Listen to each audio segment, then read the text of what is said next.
सभी को उपकृत करें। महाराज श्री के चरणों में नमोस्तु नमोस्तु नमोस्तु। शुल्लक महाराज श्री के चरणों में इच्छामि इच्छामि इच्छामि। अपराह्न स्वाध्याय श्री का ईश्वर।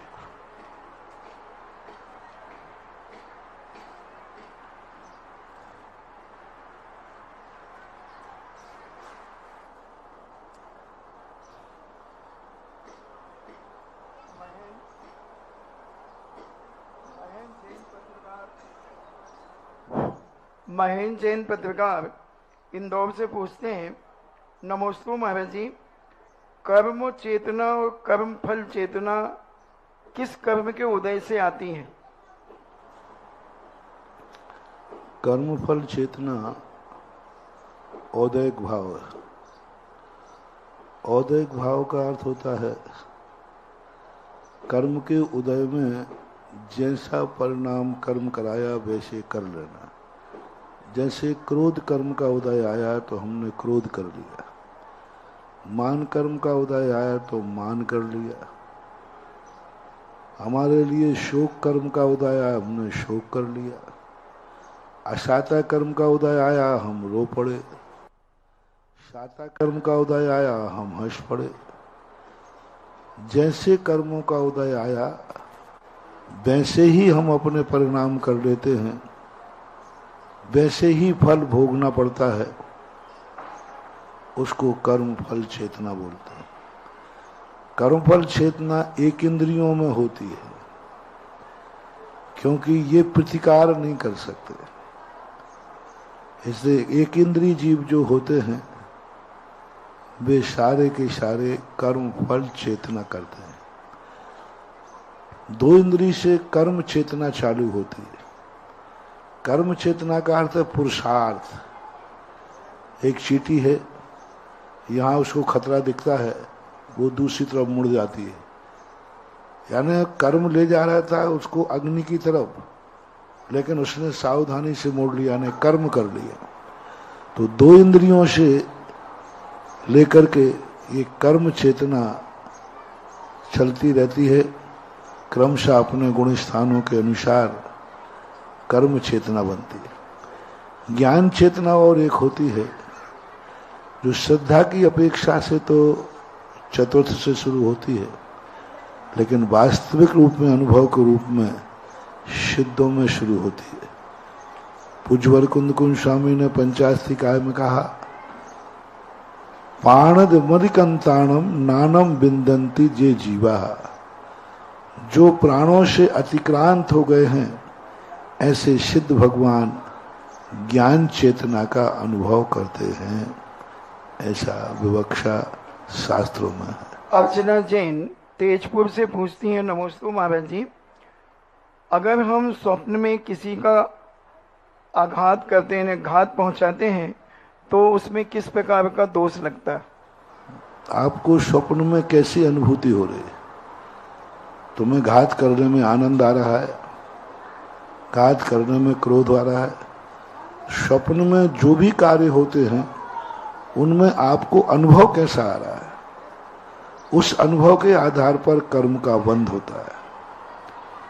यदि सही में आपको क्रोधादि भाव की अनुभूति हो रही है तो आपको बंध तो होगा। फर्क है कि स्वप्न में यदि तुमने किसी का मार कर दिया है तो तुमने तो हत्या का दोष लगेगा, लेकिन सामने वाला मरा नहीं है इसलिए वो पाप से बच जाओगे। उसके मरने से जो हानियां होना थी उससे बच जाओगे। तो स्वप्न में कर्म का बंध होता है। ज्ञाता ज्ञात भावाधिकरण वीर्य विशेषेभ्या तद विशेषा। ये पूज्यवर उमा स्वामी है। ज्ञाता ज्ञात, तो स्वप्न में जो कुछ भी है अज्ञात है, उससे भी कर्म का बंध होता है, लेकिन कम होता है। प्रियम जैन पटवारी बड़ा मलेरा से पूछते हैं, नमोस्तु महाराज जी, जो व्यक्ति दूसरों के शुभ कार्यों में विघ्न डालते हैं तथा झूठी अफवाहें उड़ाते हैं, वो कौन से कर्मों का बंध करते हैं? नीच गोत्र का। जो और ऐसे लोगों को जो है वक्रता कुटिल लोग कहलाते हैं। ऐसे लोगों को अशुभ नाम कर्म का बंध होता है। ये लूले, लंगड़े, अंधे, बहरे, गूंगे आदि पर्याय को प्राप्त होते हैं। मंद बुद्धि होते हैं जो दूसरों की अफवाह उड़ाकर बदनाम करते हैं। ये इतने मंद बुद्धि होते हैं, इतने मंद बुद्धि कि उन्हें अपनी जिंदगी के संबंध में भी सोचने की अनुभूति नहीं होती। जैसे आप लोग देखते हैं मंद बुद्धि बालक हो जाते हैं। ये कौन है? ये वही जीव हैं पूर्व भाव में इनकी अच्छी बुद्धि थी। उस बुद्धि का इन्होंने कसायों में, दूसरों को निंदा करने में, दूसरों को फंसाने में, दूसरों की अफवाह उड़ाने में मजा लिया। उसका परिणाम है कि आज वो मंद बुद्धि हुए हैं। ऋषभ जैन आगरा से पूछते हैं, नमोस्तु गुरुदेव, जिन सेन स्वामी द्वारा रचित जिन सहस्रनाम स्तोत्र की शक्ति कितनी है एवं इसका नियमित पाठ करने से क्या लाभ होता है? भगवान को 1000 दृष्टिकोणों से देखा गया। भगवान की जो एनर्जी 1008 गुणों के माध्यम से देखी गई। अब सहस्र नाम में तो भगवान की भक्ति है, लेकिन करने वाला कितनी विशुद्धि के साथ कर रहा है। स्रोतों की शक्ति व्यक्तिगत रूप से उसकी भावना, उसकी समर्पण, उसकी रुचि और श्रद्धा पर आश्रित होती है। निशी जैन कानपुर से पूछती हैं, मेरे आराध्य गुरुवर के चरणों में नमोस्तु। महाराज जी, अनेक प्रकार के मारने आजकल बनाए जाते हैं। चावल के रंकर के बनाए जाते हैं और रंगोली से बनाए जाते हैं और कांच आदि से भी बनाए जाते हैं, प्लास्टिक आदि से भी बनाए। इन सब में शुभ के कौन सा मारना माना जाता है? चावलों से बना हुआ मारना, अनाज से बना हुआ मारना ज्यादा अच्छा होता है। कुमकुम जैन दिल्ली से पूछती हैं, नमोस्तु महाराज जी, मेरे और मेरे परिवार की तरफ से मैं 12 वर्षीय पाठ्यक्रम की 6ठे वर्ष की स्वाध्यायी हूँ। आलाप पद्धति में आया है ज्ञान के विकल्प को नए कहते हैं। इसमें ज्ञान के कौन से विकल्प लिए जाएंगे? मति ज्ञान आदि पर्याय या द्रव्य शुद्ध अथवा भाव शुद्ध अथवा अंग बाह्य या अंग प्रविष्ट? शुद्ध ज्ञान का विषय है ये। नए जो है ये मति ज्ञान में नहीं आते, क्योंकि विकल्प है। वस्तु के संबंध में क्या है ये, किसकी है ये, क्यों है ये सारे विकल्प शुद्ध ज्ञान के हैं। मति ज्ञान के द्वारा जाने हुए विषय में विशेष जिज्ञासा होने का नाम शुद्ध ज्ञान है। यह नहीं है विशेष जिज्ञासा। यह तो यह क्या है ये होती है, और शुद्ध ज्ञान में होता है ये है और किसका है, किस रूप में है। तो ये सारे शुद्ध ज्ञान के विकल्प होते हैं। और जितने शब्द हैं उतने नए हैं, जितने शब्द हैं उतने नए हैं। अंग बाह्य और अंग प्रविष्ट में दोनों में नयों का समावेश होता है। नए एक व्यवहार चलाने की पद्धति है, नए वस्तु को जानने की विधा है, नए वक्ता के अभिप्राय का नाम है। जैसे मैंने कहा ये पेंशन मेरी है। अब मुझे मालूम है कि ये मेरी नहीं है, ये तो बाजार से कंपनी से आई पुद्गल की है। अब मैं जान रहा हूं कि ये पुद्गल की है, बाजार से आई, कंपनी बनाई, लेकिन मैं ही कह रहा हूं। तो मेरा अभिप्राय है कि इस समय मेरे अधिकार में है, इसलिए मेरी है। तो उपचरित असद्भुत व्यवहार की अपेक्षा से यह पेंशन मेरी है, ये मेरा अभिप्राय है। ऐसी हर वस्तु में जान लाना। मेरा ज्ञान, मेरा गुण सद्भुत व्यवहारने की अपेक्षा से। तो वक्ता के अभिप्राय को नए बोलते हैं। ये किस दृष्टि से वस्तु को देख रहा है। एक व्यक्ति खड़ा था, उसे 10 लोग देख रहे थे। एक देख रहा था पिता की दृष्टि से, एक देख रहा था बेटे की दृष्टि से, एक देख रहा था मामा की दृष्टि से, एक देख रहा था दोस्त की दृष्टि से। जितने लोग उसको देख रहे थे सब अलग अलग, तो जो अलग अलग जो दृष्टिकोण से देख रहे हैं, इसी का नाम है शादवाद। और शादवाद हमेशा न सापेक्ष होती है, ऐसा बोलो। मनोज कुमार जैन टोंक से राजस्थान से पूछते हैं, नमोस्तु महाराज जी, हमारे जिनालय में जो धोती दुपट्टे पुराने हो जाते हैं तो उनका हम क्या उपयोग कर सकते हैं, या उन्हें रखे रहें या फिर उसका कोई? नहीं, कोई रखने की जरूरत नहीं है, आप अपना उपयोग में ले सकते हैं, किसी भी उपयोग। संजय जैन टूंडला से पूछते हैं, मेरे परम पूज्य गुरुवर के चरणों में बारंबार नमोस्तु। घर में चोर डकैत आ जाएं तो उन्हें मार देना चाहिए या आंख बंद करके नमोकार मंत्र का जाप करना चाहिए? उस समय पोजीशन क्या है तुम्हारी? तुम उसको मारने गए और स्वयं निपट गए तो इससे अच्छा है कि चोर ले जा रहा है, ले जा, माली तो ले जा रहा है, प्राण तो नहीं ले जा रहा है। हमें उसकी कुवत देखना चाहिए, हमारी उसकी निपटने की क्षमता है क्या? क्या हम बचा लेंगे? हम अकेले हैं, वो बहुत 4 लोग हैं, हम निहत्ते हैं, वे तलवार के साथ है, क्या हम उनसे बचा सकते हैं? यदि ऐसी क्षमता हो बचाने की तो बचाना ही चाहिए, लेकिन यदि बचाने की क्षमता नहीं है तो समझदारी ये है स्वयं बच जाना चाहिए। स्वयं को बचा लीजिए, धन तो वो ले ही जाएगा। तो ऐसे उस समय विवेक से काम करना चाहिए, क्योंकि चोर है, वो डाका डालने आया है, सशस्त्र है, वो कुछ भी कर सकता है, वो तुरंत तुम्हारे प्राण भी ले सकता है। ऐसे ऐसे देखे कि पूरे घर को मार करके धन ले गए, धन भी ले गए और तुम्हारा पूरा परिवार भी मर गए। इससे अच्छा था धन ही ले जाते, कम से कम तुम जीवित बचे रहते तो धन तो फिर भी आ जाता, लेकिन स्वयं मर जाने के बाद कौन आता है? तो पोजीशन देखना चाहिए, क्या पोजीशन है। गौरव जैन जबलपुर से पूछते हैं, नमोस्तु महाराज जी, हम लोग दान आदि देते हैं तो क्या हम लोगों को अपना नाम पट्टे आदि पर लिखवाना चाहिए या नहीं, इसमें कोई दोष लगता है? नाम 2 प्रकार के होते हैं, इसलिए नाम लिखाया जा रहा है कि आने वाली पीढ़ी भी शिक्षा ले कि हमारे बाप ने कमाया ही कमाया नहीं है बांधंगा बांधकपुर में, हमारे पूर्वजों ने करके पारसनाथ धाम बनाया है। तो आगे आने वाले बेटों को शिक्षा मिले। पहले थाने नहीं हुआ करते थे, इतने ज्यादा लोग एक दूसरे को नहीं जानते थे, तो जब किसी बच्चे को बच्ची देखने के लिए जाते थे या बच्चे को देखने जाते थे तो देखने जाने वाला सबसे पहले वो मंदिर में जाता था और मंदिर में चारों तरफ देखता था, जिस परिवार के यहाँ हम आए हैं क्या मंदिर में उसका कहीं नाम है, क्या उसने कभी दान दिया है?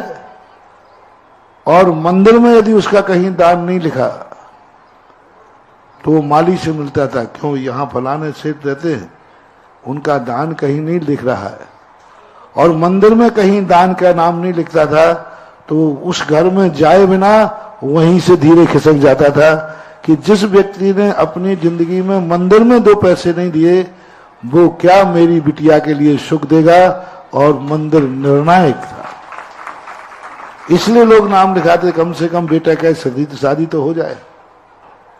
दूसरी बात है, नाम लिखाने से इतिहास सुरक्षित होता है। आज के समय पर 100 बका और 1 लिखा, 100 बका और लिखा, तुम लाख कहो कि मंदिर हमारा है तुम्हारा है, लिखित क्या है? तो वहां लिखित में प्रशस्ति मिल जाती है, कोर्ट के निर्णय अपने आप अपने पक्ष में हो जाते हैं।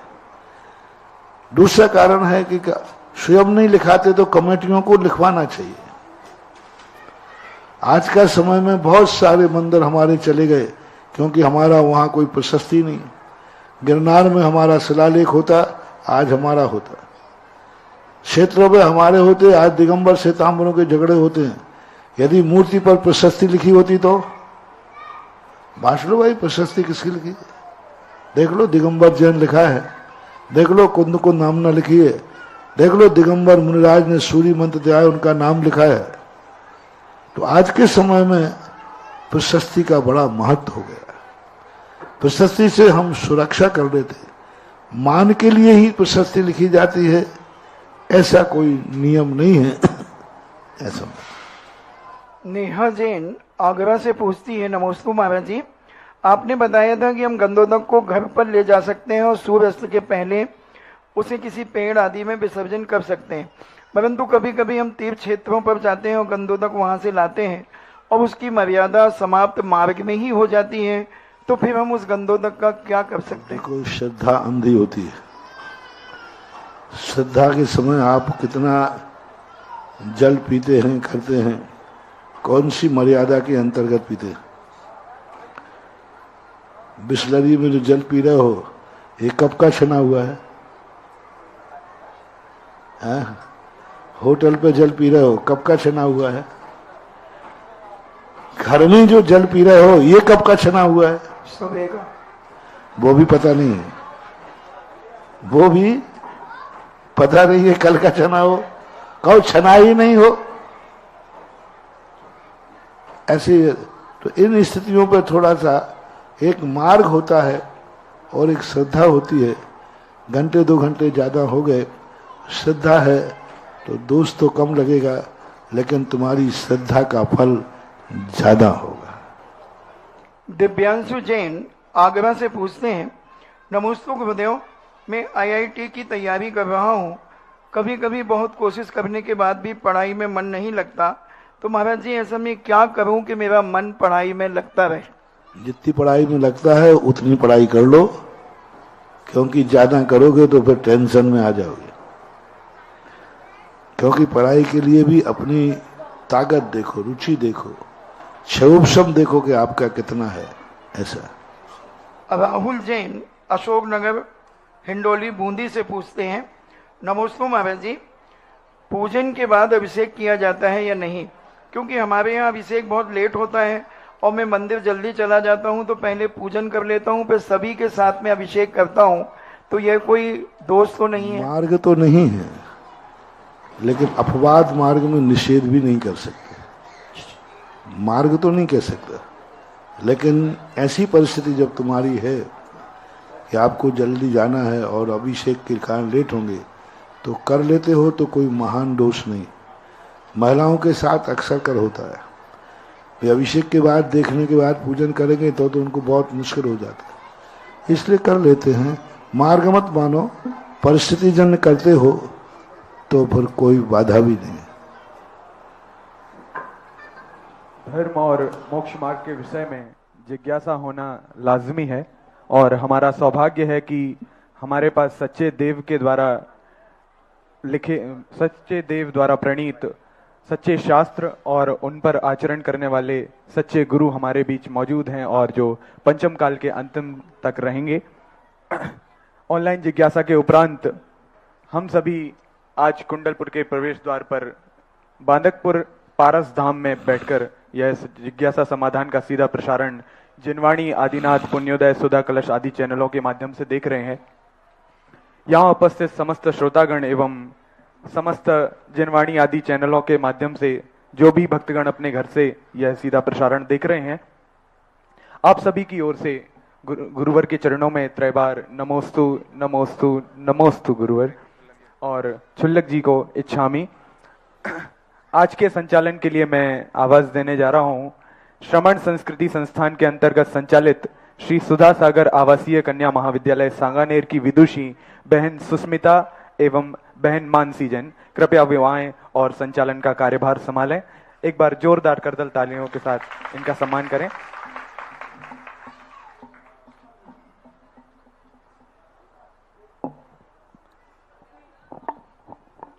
उन्होंने नब्ज मेरी देखी और बीमार लिख दिया, रोग मेरा जैन धर्म से प्यार लिख दिया। सदैव कर्जदार रहूंगी ऐसे गुरुदेव की जिन्होंने औषध के रूप में नवकाल लिख दिया, जिन्होंने औषध के रूप में नवकाल लिख दिया। इन्हीं वाणी के साथ जिस प्रकार हमारे साहित्य में कहा गया है कि नाटक के पहले पूर्व रंग होता है, उसी प्रकार हमारी जो भावनाएं हैं वह पूर्व रंग के समान है, और जो हमारे गुरुदेव जो अमृत प्रदान करते हैं वह एक नाटक के समान है। तो ऐसे गुरुदेव के चरणों में आप और हम सभी की तरफ से बारंबार नमोस्तु नमोस्तु नमोस्तु अर्पित करते हुए प्रथम जिज्ञासा के लिए बहन मानसी को माइक देना चाहूंगी। जिस प्रकार चातक पक्षी की भांति आतुर श्रोताओं की जिज्ञासाओं को शांत करने के लिए मैं सर्वप्रथम आवाज देना चाहूंगी ब्रह्मचारी साधना दीदी जी, उसके बाद तैयार रहें आदर्श जी भैया। मुनिश्री के चरणों में कोटिशः नमोस्तु नमोस्तु नमोस्तु।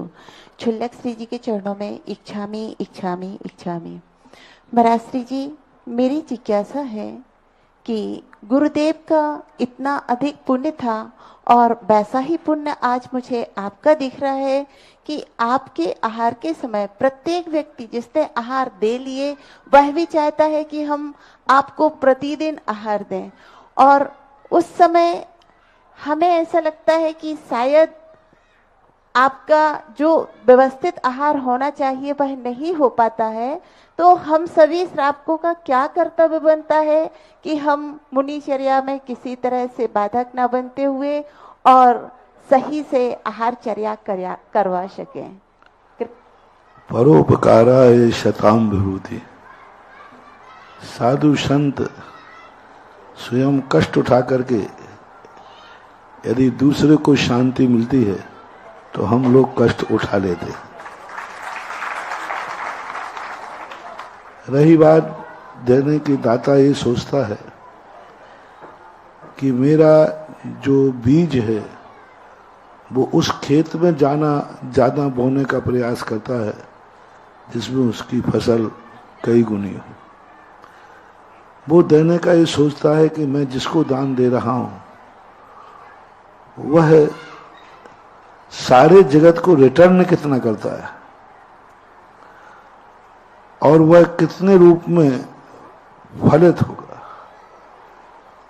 तो विचार कर लेता है कि हम आहार दान देंगे तो जिज्ञासा में से करेंगे, महाराज प्रवचन देंगे, पारसनाथ धाम बनाएंगे तो हमारा शेयर हमारे खाते में जमा हो जाएगा। तुम सब बढ़िया आदमी हो, उसी कंपनी का शेयर लेते हो जिसमें इनकम ज्यादा होती है।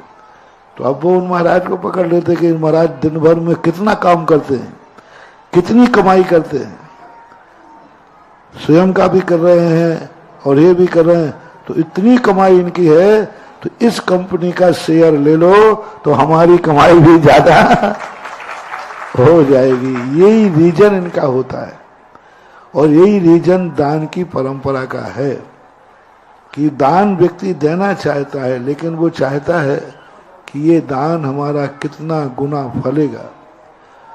अब थोड़ा विवेकहीनता की बात रही तो विवेक तो रखना ही चाहिए, भावना पूरी हो, विवेक भी हो, एक व्यवस्था होना चाहिए और व्यवस्था के अनुसार करेंगे तो शायद हमें भी परेशानी नहीं आएगी और तुम्हारे लिए भी कार्य बन जाएगा।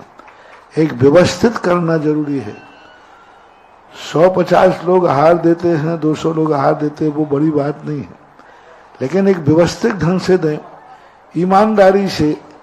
एक व्यक्ति जाकर एक गिलास देकर ईमानदारी से बाहर निकल जाए, या भीड़ अधिक है तो एक गिलास में 4 लोग हाथ लगा करके बाहर आ जाएं तो कई सैकड़ों आहार भी दे देंगे और बाधक। दिक्कत उनसे होती है जो बार बार देने बढ़ जाते हैं, एक बार देने के बाद हटते ही नहीं है, बार बार घूम के फिर आ जाते हैं।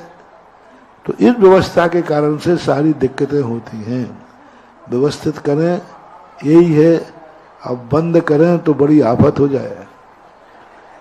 हाँ, कहा जाए साधु, पर साधु को उतने दिन रुके जितने उस नगर में घर हो।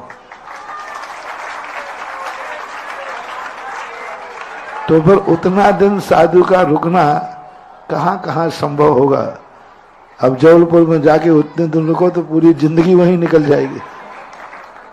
तो ये व्यवहारिकता है। इन व्यवस्थाओं को थोड़ा व्यवस्थित करें तो सब काम, दोनों के काम हो सकते हैं। नमोस्तु महाराज श्री जी। नमोस्तु महाराज जी। छल्लक जी के चरणों में क्षामी। महाराज जी, काफी समय से मेरे मन में एक जिज्ञासा है।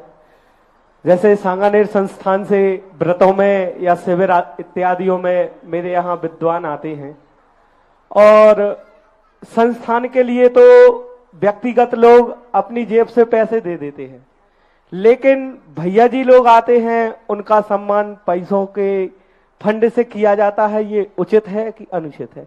कृपया कर जिज्ञासा का समाधान करें। इस प्रसंग को छोड़ के उपद्रव मोल मत लो। कायदा तो यही है कि श्रेष्ठी वर्ग को अपने तरफ से देना चाहिए। जैसे भोजन व्यवस्था है, आप लोग भोजन के लिए पानड़ी कर लेते हो और वही भोजन गुल्लक के पैसे से खाओगे, गलत हो जाता। आप पंडित बुलाते हैं तो आप लोगों को खुद श्रेष्ठी तैयार हो जाना चाहिए कि 10 लाख क्षण में हम पंडित बुला रहे हैं और उस पंडित के लिए हम इस प्रकार की स्थिति बनाना चाहते। पहले तो इसी पाप से बचने के लिए हमने सुमन संस्कृत संस्थान में रखा कि कोई भी छात्र जो है स्नातक अपने पंडित के पोषण के बदले में कोई विदाई नहीं लेगा। लेता है तो वो 2 नंबर की, उसको चोरी का दोष लगेगा। संस्थान से जितने स्नातक पोषण करने शिविर लगाने जाते हैं, संस्थान की तरफ से उनको निर्देश है, मेरा निर्देश है, 1 रुपया भी आप अपने लिए भेंट में नहीं लोगे। सोना चांदी की भी के रूप में भी आप कुछ नहीं लोगे। इसके बावजूद भी यदि कोई लेने का भाव करता है तो बराबर उसे चोरी का दोष लगेगा। समाज को भी जब ये मालूम है कि भाई संस्थान का कोई बच्चा स्नातक संस्थान की तरफ से, महाराज की तरफ से कोई विदाई नहीं लेता है, तो समाज को भी विदाई नहीं देना चाहिए। विदाई दे करके आप उसको चोर बना रहे हैं और वो ज्ञानावरणी कर्म के बंध का कारण है। आज तुमने संस्थान से कहा था कि कोई पैसा नहीं लेना और तुमने ले लिया, तो इतना ज्ञानावरणी कर्म का बंध होगा कि कल आप प्रोशन देने लायक ही नहीं रहेंगे। इतनी मंद बुद्धि हो जाएगी। समाज को जब स्थिति बनती है, देने की बात आती है, तो संस्थान को देना चाहिए। और संस्थान को समाज ने जो पैसा दिया है, फिर संस्थान छात्र को देता है, फिर उस छात्र को निर्माल का दोष नहीं आता, चोरी का। तो जितने विद्वान हैं जो जाते हैं, इनको संस्थान देता है बाद में, प्रोशन के बाद संस्थान अपनी तरफ से देता है। और संस्थान उसको जब देता है तो दातार को मालूम है कि मेरा पैसा संस्थान के बच्चों के लिए ही है। अब संस्थान से जो तुम पैसा लोगे वो तुम्हारा ही पैसा है, क्योंकि दानी ने तुम्हारे लिए ही दिया है। किसके लिए दिया है? कि ये संस्थान के बच्चों के लिए है। तो फिर इसलिए हमने बहुत सोच समझ करके ये व्यवस्था बनाई है। और इस व्यवस्था को, और आप जितना देंगे संस्थान को दीजिए। संस्थान को तुम पैसा दोगे वो दान की कोटि में आएगा, और विद्वान को तुम जो डायरेक्ट पैसा दोगे वो तुम्हारे लिए उतना पुण्य का कारण नहीं बनेगा, क्योंकि संस्थान को तुमने जो दिया है उसमें 350 गुना पुण्य है। क्योंकि वहां कितने छात्र छात्राएं पढ़ते हैं? 350 के लगभग, सब मिला करके 550 वाला है गुरुजी। हाँ, 550 बढ़ गया है ना बहुत। 550 बहनें बच्चे पढ़ रहे हैं वहां पर, उनके लिए आपका दान कितना महत्वपूर्ण है। और सत्राक्षण पर्व में जब कोई बच्चे आए तो आपको जब प्रभावित हो, ओह संस्थान ऐसी कीर्ति निकाल रहा है। अभी देखो आपके संचालक के खड़े बांधकपुर की है। आज बांधकपुर में इसी उम्र की और भी बच्चियां हैं जो अभी 2 शब्द उलवा जाए तो नहीं बोले, और आज देखो संस्थान का मूल्य देखो, आज ये इतनी बड़ी मंच का संचालन की हिम्मत कर रही है। स्नातक हैं, 5 साल के पढ़ करके इसी साल अभी स्नातक बनी है। अब ये उपलब्धि देख करके समाज को गर्व होना चाहिए, और ये उपलब्धि देख करके आपको दान देते समय ऐसा दान है, मेरा दान आज संस्थान के लिए जा रहा है। अब जो संस्थान के लिए तुमने दान दिया उसका फल है कि आपके सामने संचालक के लिए ये बच्चे बच्चियां आपके सामने आपको प्रोत्साहन दे रहे हैं। इसलिए जब आपके प्रोत्साहन दे में आवे तो आपको जितना भी समाज को देना है संस्थान के लिए देना चाहिए, और समाज को इकट्ठा करके देना चाहिए कि 10 दिन अपन को धर्म लाभ दिया है, थोड़ा थोड़ा करके सब इकट्ठा करके, बूंद बूंद से घट भरता है, कण कण से भरता भंडार, एक एक पग चलते चलते आ जाता है मुक्ति द्वार। देखो इतना बड़ा संस्थान कण कण के दान से पल रहा है। 550 आज के युग में 550 बच्चे बच्चियां निःशुल्क संपूर्ण व्यवस्थाओं के साथ अध्ययन कर रहे धर्म का और लौकिक विद्या का। कितना 550 लोग प्रतिदिन दोनों टाइम भोजन नाश्ता, इनसे पूछो तुम्हारे घर में भी सुविधाएं नहीं है जो वहां है। जी गुरुजी। कितने ढंग की व्यवस्थाएं वहां पर, कितने ढंग से बच्चों को रखा जाता है, बच्चियों को रखा जाता है। तो ये बहुत बड़ा जो समाज वहां कार्य कर रही है, कमेटियां हैं, कितनी मेहनत से इनको व्यवस्थित करती हैं, इस सब पर होना चाहिए, और यही व्यवस्था सबके लिए होना चाहिए। अग्रिम जिज्ञासा के लिए श्रीमती संतोष रानी जी डबोलिया, और उनके बाद तैयार रहे श्रीपाल जी जैन बांदकपुर। हे गुरुवार कोटिशा नमोस्तु छुल्लक जी को चिक्षामी। मेरी जिज्ञासा है कि मैंने अभी नवाचार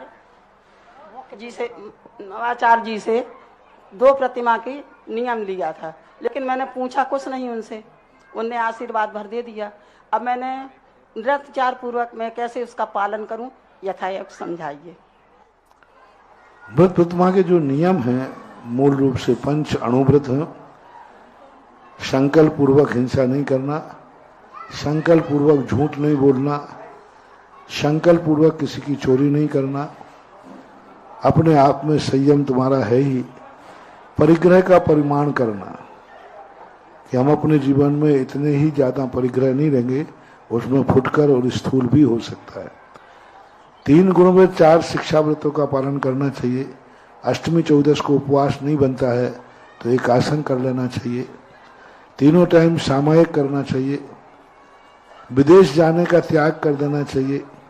प्रतिदिन सुबह उठ करके नियम लेना चाहिए, आज हम बांदकपुर से बाहर नहीं जाएंगे तो पूर्व दिशा में जाएंगे, कुंडलपुर जाएंगे। तो प्रतिदिन का ऐसे नियम लेना चाहिए, और अंत में जाकर के संलेखना का भाव करना चाहिए। सबसे संक्षिप्त में यही है। भैया श्रीपाल जी जैन बांदकपुर, तत्पश्चात अगली जिज्ञासा के लिए श्रीमती सुभी जी जैन तैयार रहे। जगत पूज के चरणों में बारंबार नमोस्तु महाराज जी, नमोस्तु नमोस्तु। महाराज श्री, मेरी एक जिज्ञासा है, जब मेरे पूज्य पिताजी घर में थे, जब तक वो सोना छीते थे तो माटी होती थी। 2002 में जैसे ही वो मुनि मार्ग पर निकले, इसके बाद से हम लोगों की बहुत ही ज्यादा उन्नति हुई। ऐसा क्या कारण है कि जब वो रहे, जब सोना माटी होती थी, और जब वो निकले वो माटी सोना होने लगी? महाराज जी कृपया इस शंका का समाधान करें। यदि सोना माटी नहीं होता तो वे अभी यहीं बैठे होते। उनके कर्मों ने कहा कि इसको सोना माटी करो जिससे बाबा जी बन जाए। हाँ, कभी कभी ठोकरें वैराग्य दिलाने के लिए आती है।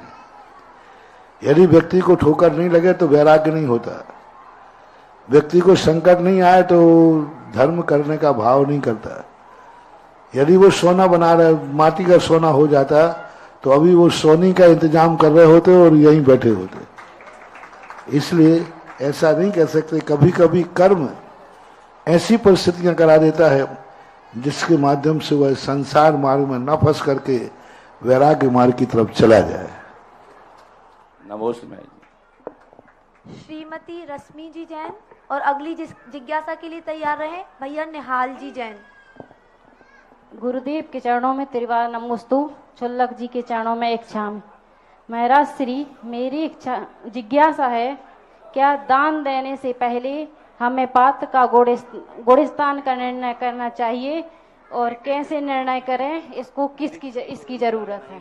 गुणस्थान का? हाँ। नहीं, पात्र देते समय गुणस्थान हमारे ज्ञान का विषय है ही नहीं। केवली भगवान के अलावा कोई गुणस्थान नहीं बता सकता। भावलिंगी मुनिराज को खुद पता नहीं रहता कि मेरा गुणस्थान कौन सा है।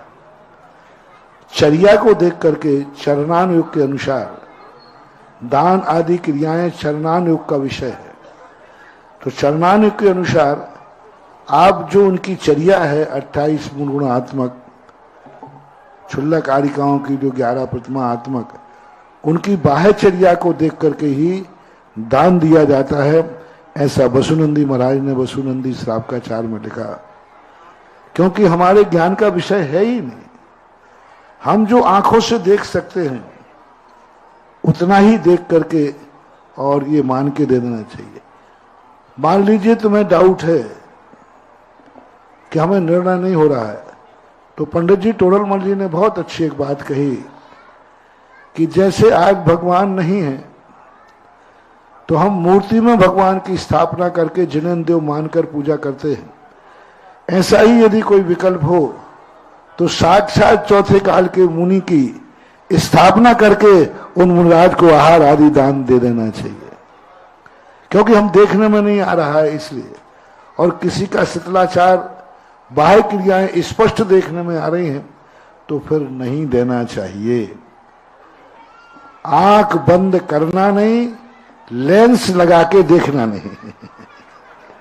समझ गए ना? आंख बंद करना नहीं और लेंस लगाकर, क्योंकि हमें दिखेगा ही नहीं। गुणस्थान अंदर के परिणाम नहीं दिखते, बाहर की चर्या ठीक है, बस आपको अपना व्यवहार उनसे कर लेना चाहिए। इसी से मार्ग की रक्षा होगी, अन्यथा मार्ग खत्म हो जाएगा। अग्रिम जिज्ञासा के लिए भैया अभिनय निहाल जैन और उसके बाद तैयार रहेंगी श्रीमती प्रिया जैन। पारसनाथ धाम के मार्गदर्शक एवं मुनि पुंगव स्वासागर जी महाराज के चरणों में बारंबार नमोस्तु नमोस्तु नमोस्तु। छुल्लक जी के चरणों में इच्छामी इच्छामी इच्छामी। महाराज श्री, लोग कहते हैं कि बानकपुर एक छोटा सा गांव है और इस वजह से कोई अपनी बेटी का विवाह गांव में करना नहीं चाहता है एवं उन्हें लगता है ये बहुत छोटी सी जगह है। तो मुनि श्री, सवाल ये है कि पारसनाथ धाम बनने के बाद लोगों की धारणा बदलेगी या फिर वहीं रहेगी?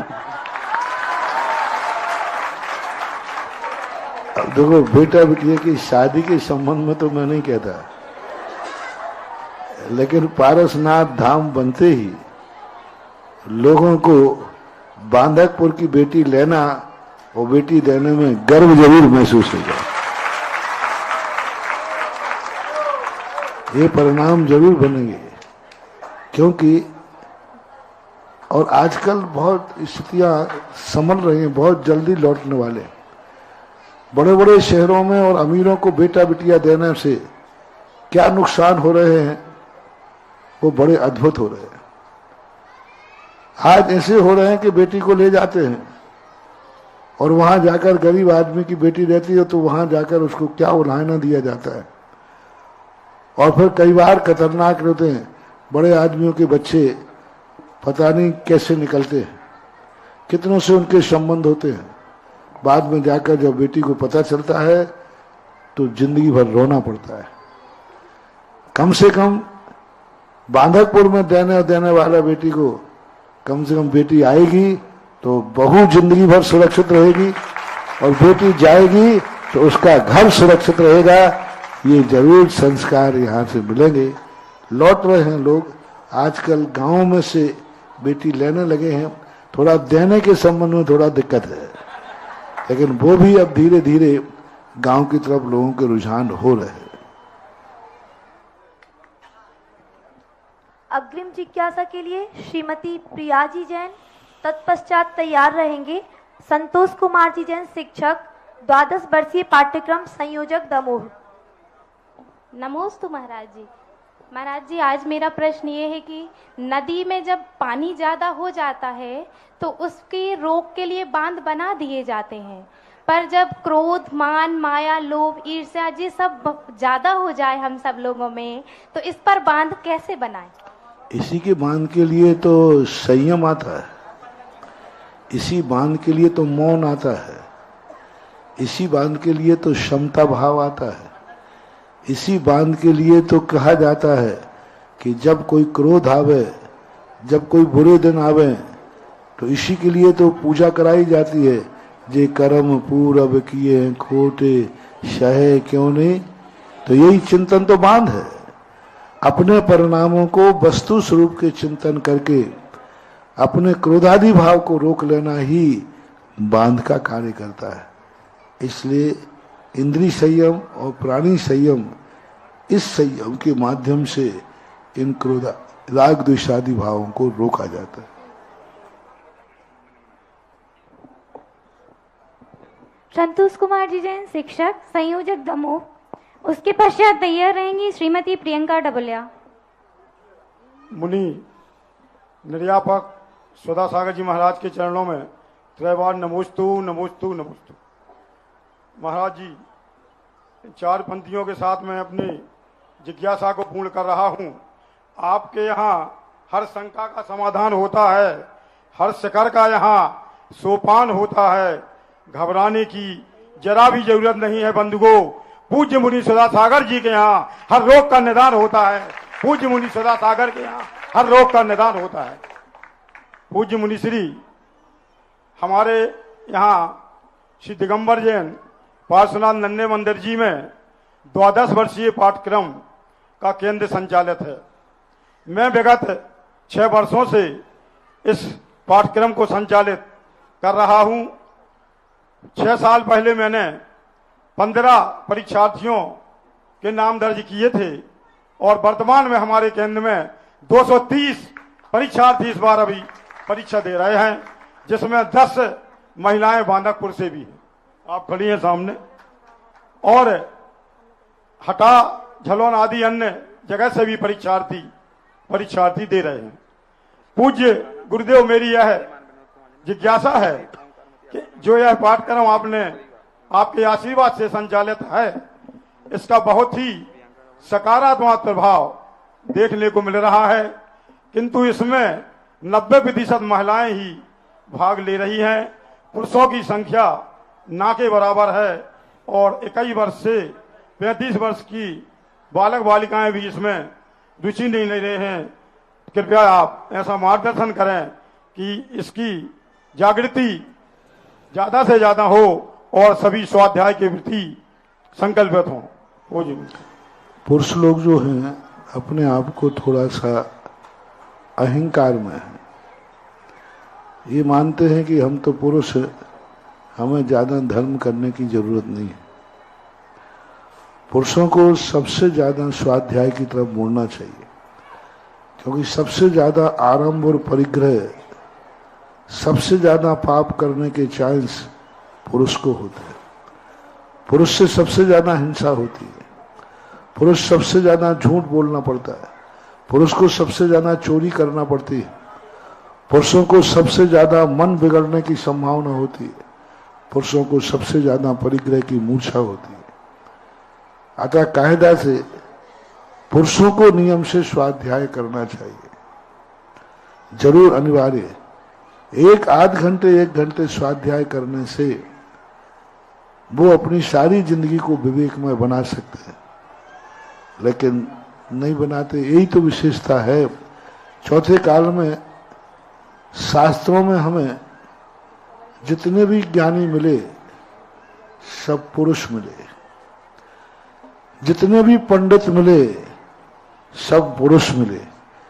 पंडितानी तो गॉड गिफ्ट में है, जितने भी पुरुष मिले हैं आज तक बताओ पंडित कितने हुए? बहुत हुए। पंडितानी कितनी हुई?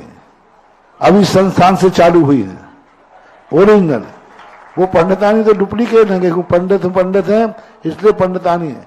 ओरिजिनल पंडित पुरुषों में होते थे और पुरुष ही ज्ञानवान स्वाध्यायशील होते थे। लेकिन धीरे धीरे कलयुग में पुरुषों की स्थितियां घट रही हैं, ये दुर्भाग्यपूर्ण है। पुरुषों को जरूर इसमें भाग लेना चाहिए। और माता पिताओं से कहना है, आप अपने बच्चे बच्चियों को भी यह अध्ययन कराइए। वो बहुत प्रतिभा संपन्न है, उनका माइंड बहुत तेज है। 8 घंटे भी यदि वो प्रतिदिन एक 12 वर्षीय कोर्स का विषय पढ़ेंगे तो 12 साल तक, जब तक वो कॉलेज में जाएंगे तब तक वो एक बहुत बड़े पंडित भी साथ में बन जाएंगे, जिससे वह अपने जीवन की सुरक्षा करेगा। क्योंकि लौकिक पढ़ाई की कठिनता के सामने हमारे धर्म का कोर्स इतना कठिन नहीं है जितनी लौकिक पढ़ाई कठिन है। तो करना चाहिए। प्रेरणा तो यही है, आपकी भावना अच्छी है। गुरुजी, जैसा कि अभी आपने कहा था कि ये बालिकाएं संचालन कर रही हैं और संस्थान में पढ़कर अपना उज्जवल भविष्य बना रही हैं, तो गुरुजी ये सब आपकी ही कृपा है कि आज हम यहाँ पर खड़े होकर ये संचालन, ये माइक पकड़ पा रहे हैं हाथ में। हम में इतनी सामर्थ्य नहीं थी कि हम कभी एक कुछ गा भी सके, एक लाइन का भी उच्चारण सही से कर सके, इतना कॉन्फिडेंस नहीं था गुरुजी। लेकिन जब से हम संस्थान में प्रवेश हुए हैं तब से हमारे अंदर इतनी श्रद्धा, इतनी भक्ति के साथ साथ इतना कॉन्फिडेंस आया है कि आज हमें जहां भी खड़ा कर दो हम वहां पर गर्व से कहते हैं कि आज हमारे गुरु ने हमें इतना काबिल बना दिया है कि जो कहो, जब हम तैयार हैं, जहां कहो विधान करवाने को तैयार है, जहां कहो पर्यूषण में जाने को तैयार है और जहां कहो शिविर लगाने के लिए तैयार है। गुरुजी ये सब आप ही की कृपा है। नमोस्तु गुरुजी, नमोस्तु गुरुजी। जिज्ञासा के लिए श्रीमती प्रियंका डबुलिया। अग्रिम जिज्ञासा के लिए विनोद जी जैन तैयार रहें। महाराज श्री के चरणों में त्रिवार नमोस्तु नमोस्तु नमोस्तु। छुल्लक जी के चरणों में इच्छामि इच्छामि इच्छा। महाराज श्री, मेरा प्रश्न यह है कि यदि मैंने जीवन में मंदिर के लिए कोई बड़ी धनराशि एकत्रित की है, तो यदि पंच कल्याणक वगैरह होते हैं तो उसमें बड़े इंद्र बनने में ज्यादा पुण्य है कि मंदिर निर्माण में वेदी या शिखर या मूर्ति स्थापित करने में ज्यादा पुण्य है? नमोस्तु महाराज जी। देखो, दोनों अपने अपने स्थान पर महत्वपूर्ण है। प्रथम तो आपको भगवान विराजमान करने का मौका मिले तो और अवभाग्य है, और उसके बाद नहीं मिल पाता है तो पात्र बनने में। हर चीज का मूल अलग अलग है।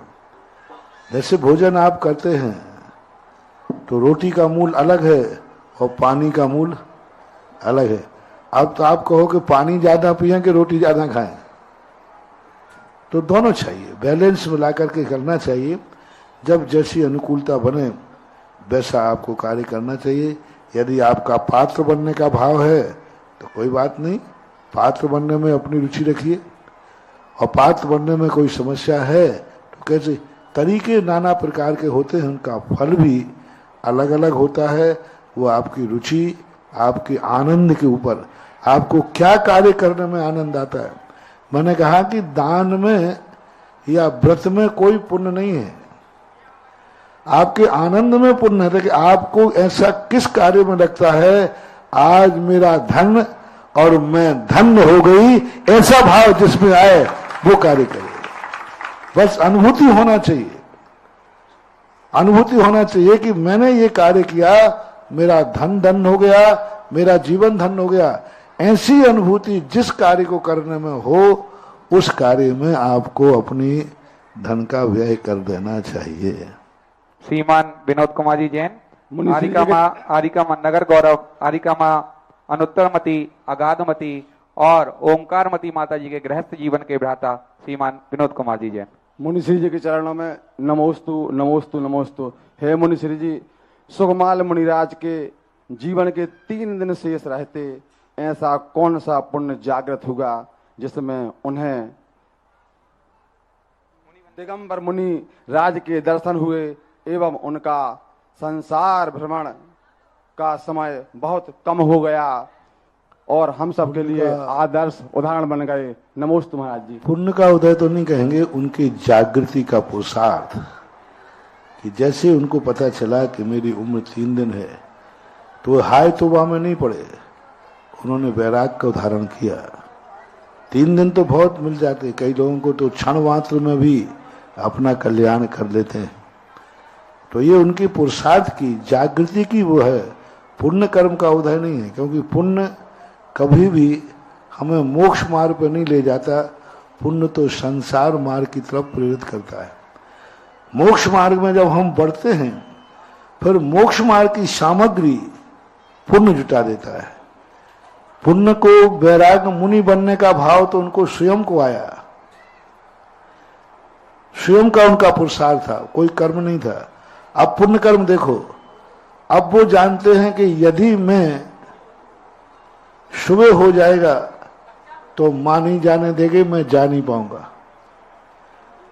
तो उनको खिड़की का खुला मिलना और अपनी पत्नियों की साड़ियां मिलकर के उतर जाना, ये पुण्य का उदय है।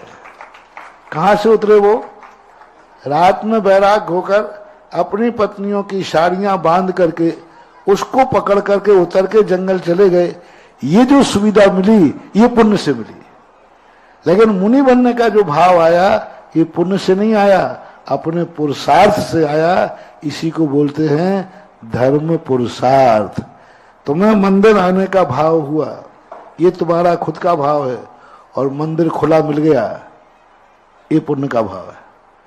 मंदिर में सुविधा मिल गई, ये पुण्य का भाव है। तो ये दोनों का एक मिक्सिंग व्यवस्था चलती है।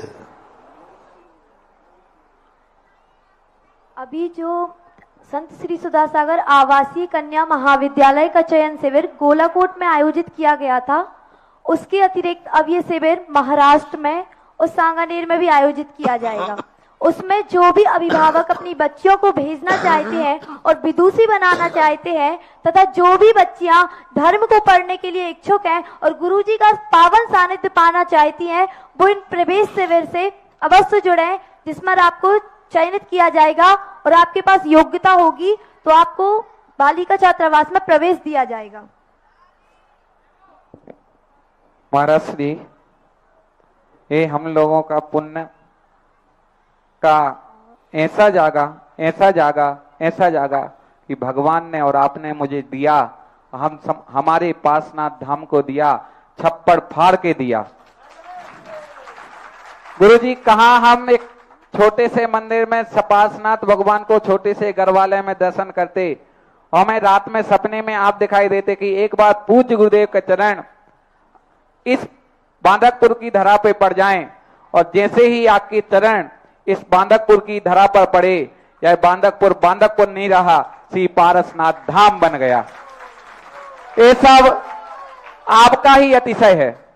हम तो विचार कर रहे थे कहां आरसीसी का मंदिर जिसकी उम्र 50 साल, 60 साल, 70 साल, और गुरुदेव का आशीर्वाद हम सबको ऐसा मिला, युगों युगों तक अर्थात हजारों वर्ष तक सुरक्षित रहने वाले पाषाण के मंदिर का निर्माण इस पार्श्वनाथ धाम की धरा पर हो रहा है।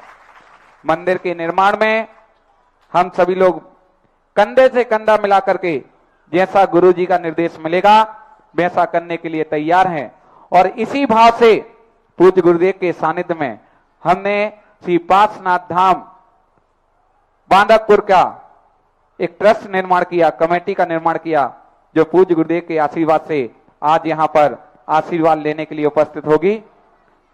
श्री पार्श्वनाथ धाम मंदिर निर्माण समिति के जो अध्यक्ष हैं, समाज के अध्यक्ष हैं श्रीमान सुनील कुमार जी डबुलिया, इन्होंने अध्यक्ष पद को सुशोभित किया है, और इनके साथ उपाध्यक्ष के रूप में श्रीमान नीरज जी जैन, श्रीमान संजय जी डबुलिया, श्रीमान अनुज जी सिंघई आते जाएं, सीधा से आते जाएं और श्रीफल भेंट करते जाएं।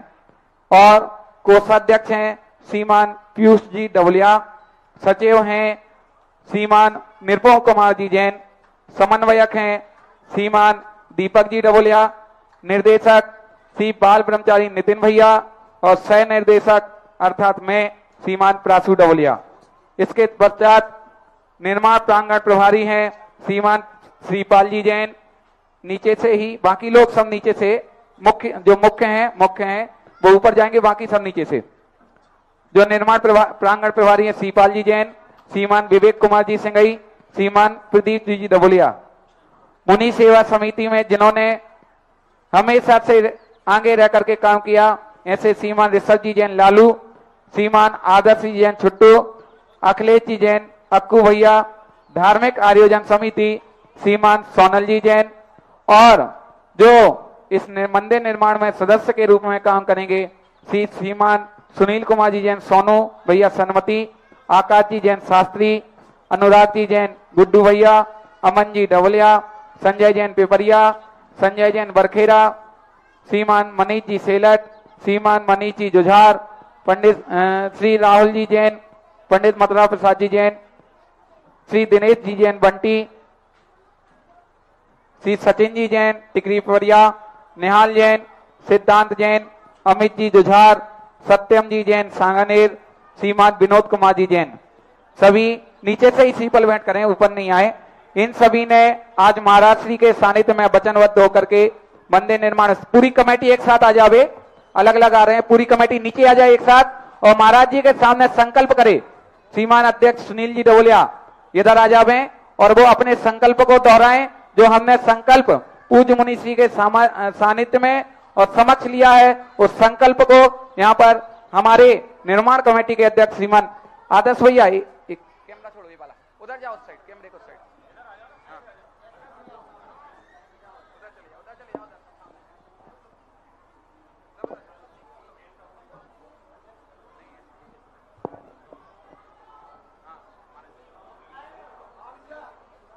हे महामुनिराज, आपके चरणों में कोटि कोटि नमन। महाराज जी, मैं निर्माण कमेटी की ओर से आपसे करबद्ध निवेदन करता हूं, आपके चरणों में त्रैवार नमोस्तु करते हुए बांदकपुर समाज यह संकल्प कर चुकी है, नींव से लेकर शिखर तक और पंच कल्याणक प्रतिष्ठा महामहोत्सव तक केवल और केवल आपके ही सानिध्य और निर्देशन में यह कार्य होगा। हम इस बात की शपथ लेने के लिए तैयार हैं, वह शपथ आपके श्रीमुख से दिलाई जाए, हम सब लोग उसको दोहराएंगे। नमोस्तु गुरुदेव। मैं मेरे निर्देशन और मेरे सानिध्य की तो बात मैं कभी कह नहीं सकता, क्योंकि साधु अनियत बिहारी है, किसी संकल्प से नहीं बनता। आप भली ये संकल्प ले लें, लेकिन मैं ये संकल्प दे नहीं सकता। आप ले लें, ये आपकी श्रद्धा भक्ति है, लेकिन मैं नहीं दे सकता कि तुम संकल्प करो कि मेरे सानिध्य में ही यह कार्य करो, क्योंकि हमारी तो अनियत बिहारी है। जब जैसा हाँ कह नहीं सकता और ना भी कह नहीं सकता, भविष्य जैसा नियोग होता है। फिर भी इतना जरूर तुम्हें आशीर्वाद दिलाता हूँ कि इस मंदिर को जब तक पूर्ण नहीं हो तब तक आप लोग अपने संकल्पबद्ध होकर आज संकल्प करें। मैं आज देवसाद गुरु की साक्षी में संकल्प करते हैं इस मंदिर को पार्श्वनाथ धाम के रूप में, पार्श्वनाथ धाम के हेतु पाषाण के मंदिर के रूप में, पाषाण के मंदिर के रूप में पूर्ण बनाने तक हम लोग संकल्पबद्ध रहेंगे, संकल्पित हैं। इसके लिए तन मन और धन के अभाव में कभी भी इसको कार्य को बंद नहीं होने देंगे। अर्थात तन मन धन हम तीनों इस पार्श्वनाथ धाम के लिए समर्पित करेंगे। किसी प्रकार का आपसी में कोई विवाद नहीं करेंगे। किसी प्रकार का विवाद होने पर आपसी में बैठ के निपटाओगे। नहीं निपटता है तो महाराज के पास आकर के अपनी बात कह करके फिर जो महाराज का निर्देश मिले, फिर जो महाराज जी का निर्देश मिले, उस निर्देश का पालन करना। उस निर्देश का पालन करेंगे। बस अब अपने अपने व्यक्तिगत स्वार्थ सब छोड़ दो और एक ही लक्ष्य बनाओ, हमारा मंदिर धाम के रूप में प्रसिद्ध हो और जैसा वैष्णव लोगों का यहाँ एक स्थान है, वैसा ही मस्तक उठाने वाला जैनियों का भी स्थान बने, तो बांधकपुर में एक नहीं दो धाम बनेंगे और दोनों धामों में बांधकपुर नगर का विकास होगा, नगर की महिमा बढ़ेगी, नगर का व्यापार बढ़ेगा, नगर की सुख समृद्धि बढ़ेगी।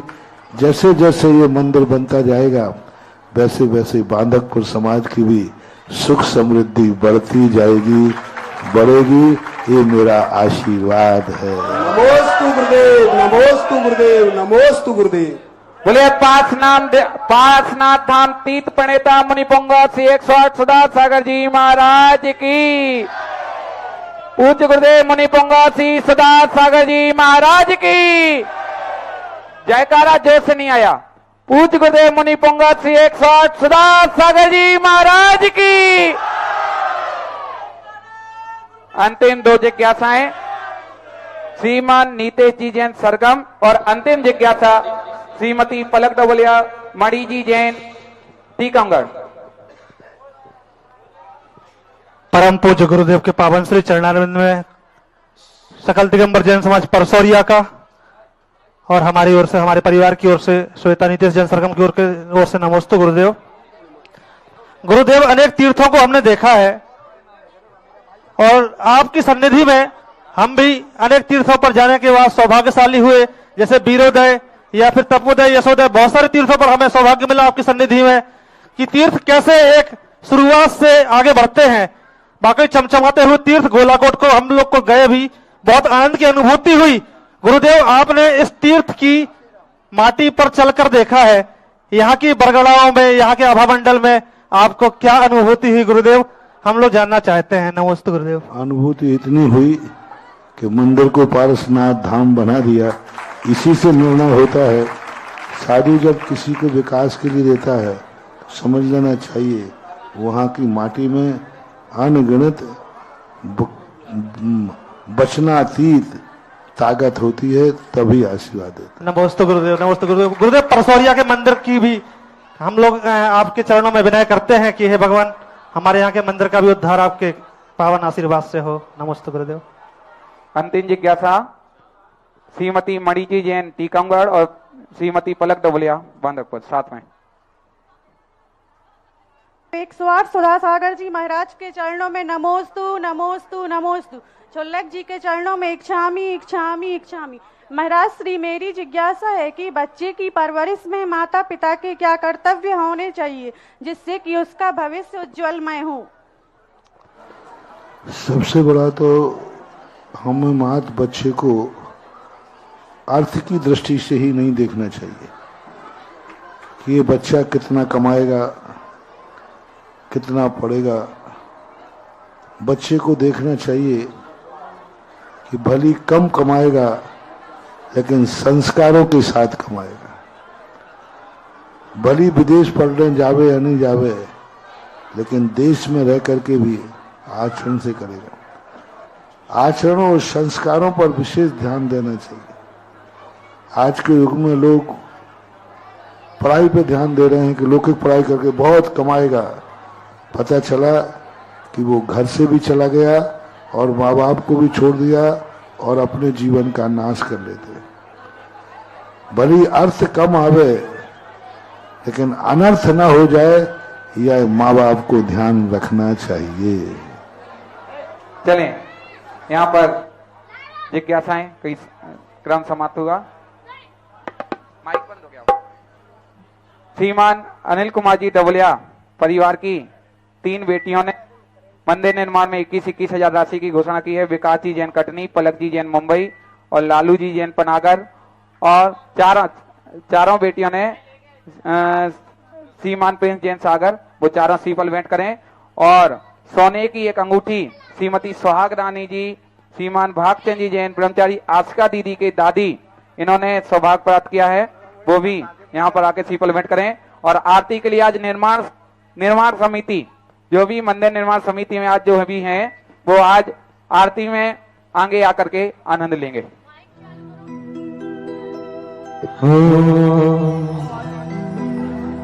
बोलिए संत शिरोमणि आचार्य गुरुदेव नीलेश भाई एक मिनट। इसी बीच हमारे नगर के सेलट जी परिवार उदयचंद जी सेलट ने मंदिर निर्माण के लिए 2 लाख रुपए की घोषणा की है।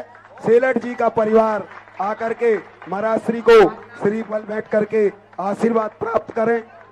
विकास जी के जैन कटनी ने अपनी 21,000 की राशि बढ़ा के 55,000 में स्वर्ण शिला प्राप्त की। उनके भावों की अनुमोदना। चले निर्माण समिति आरती के लिए आगे पहुंचे।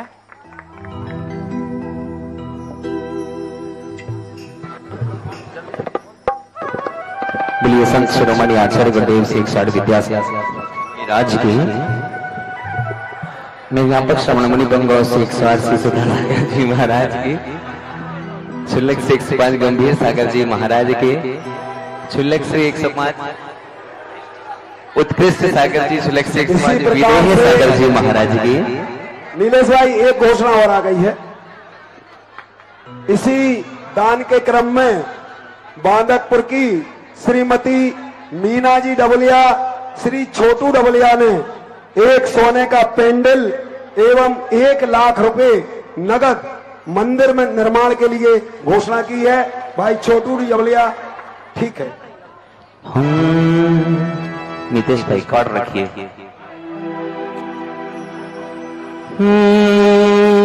बिना खोजे से मिले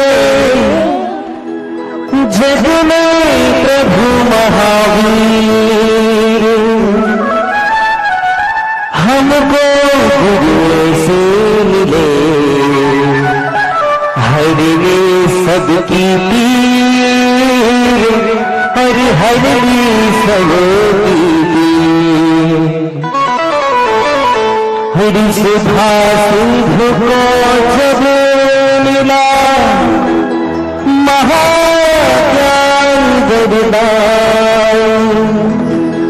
और सुधा सागर जी तब बने भक्तों के भगवान, भक्तों के भगवान।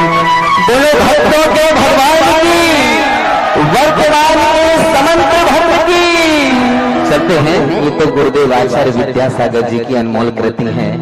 उनने अपने तप साधना से ऐसे मोतियों को तराशा है। हे गुरुदेव आपके चरणों में नमन, और ऐसे मोती गुरुदेव के चरणों में नमन। हम तो यही कहेंगे गुरुदेव, हो विद्यासागर गुरु का, हो विद्यासागर गुरु का ये संत निराला है। जरा दोनों उठाएंगे मेरे साथ में। हो विद्यासागर जी का ये संत निराला है, विद्यासागर जी का ये संत निराला है। श्री सुधासागर जी ने जादू कर डाला है, श्री सुधासागर जी ने जादू कर डाला है। विद्यासागर जी का ये संत निराला है, विद्यासागर जी का ये संत निराला है। श्री सुधासागर जी ने, एक मिनट देखो, गुरुदेव के लिए 2 लाइनें काफी हैं। यूं तो गुरुदेव के सिर पर कोई ताज नहीं है, यूं तो इनके सिर पर कोई ताज नहीं है, परंतु ऐसा कोई भी नहीं जिस पर गुरुदेव का राज। विद्यासागर जी का ये संत निराला है, विद्यासागर